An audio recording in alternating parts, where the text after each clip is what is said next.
సాయంకాల సమయములో సంధ్యాదీపారాధనలో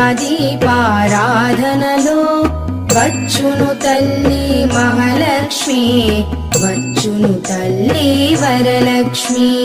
కాళ్లకు గజ్జెలు కట్టింది, మెడలో హారము వేసింది, పిలచిన వెంటనే పలికింది, అడిగినదంతా ఇచ్చింది.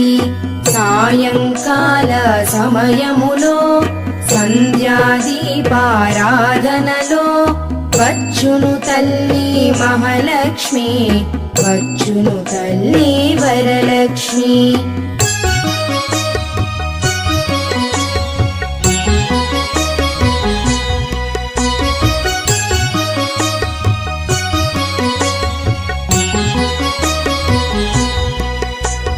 ధనముల